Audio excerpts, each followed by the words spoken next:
আসসালামু আলাইকুম বন্ধুরা, আজকের ভিডিওতে আমরা দেখব যে প্রিন্টারের নজেল চেকটা কিভাবে দিতে হয়। দেখেন, প্রিন্টারের নজেল চেক বলতে আমি এখানে কয়েকটা ইমেজ আপনাদেরকে দেখাচ্ছি, যে দেখতে পাচ্ছেন এই ইমেজগুলা যখন নজেলটা চেক দেওয়া হয় তখন কোথায় কোন কালিটা কম বেশি কী ধরনের কি হচ্ছে না হচ্ছে সেগুলো এই সিস্টেমে কিন্তু দেখা যায়। যেমন একটা ছবি আমি আমার এখানেই অ্যাড করে রাখছি, সো এভাবে দেখা যায়। এখন এই প্রিন্টারের নজলগুলো মূলত কিভাবে চেক দিতে হয় দেখেন, এটা চেক দিলে মূলত আপনার কালির কোথায় সমস্যা হচ্ছে সেটা দেখে কিন্তু আপনি সমাধানও করতে পারবেন। সো নজলটা চেক করার জন্য আমাদেরকে যে কাজটা করতে হবে, ফাইল মেনুতে যেতে হবে, যাওয়ার পরে এদিক থেকে প্রিন্ট অপশনে যেতে হবে, অথবা আপনি অন্য কোনো জায়গায় থাকলে সেখান থেকে কন্ট্রোল-P দিয়ে এই ধরনের প্রিন্ট পেজে আসতে পারবেন। এরপর এখান থেকে আপনি প্রিন্টার প্রপার্টিজে একটা ক্লিক করে দিবেন।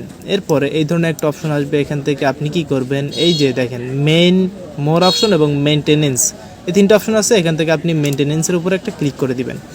এরপর এদিক থেকে দেখতে পাচ্ছেন প্রিন্ট হেড নজেল চেক নামের একটা অপশন আছে। আপনি যদি এটাতে ক্লিক করেন দেন আপনার প্রিন্টের যে নজেল সেটা আসলে কি অবস্থায় আছে সেটা এখানে একটা এই ধরনের একটা ডকুমেন্ট আসবে, অপশন শো হবে, এবং দেন আপনি যদি প্রিন্টে ক্লিক করেন তাহলে ঠিক এই ধরনের একটা ইমেজ আপনি আপনার মানে প্রিন্ট করতে পারবেন। সো সেটা দেখে বুঝতে পারবেন যে আসলে নজেলটা এখন কোন অবস্থায় আছে, কি আছে। সো ধন্যবাদ সবাইকে। ভিডিওটা কেমন লাগলো অবশ্যই জানিয়ে আমাদেরকে একটা কমেন্টস করবেন।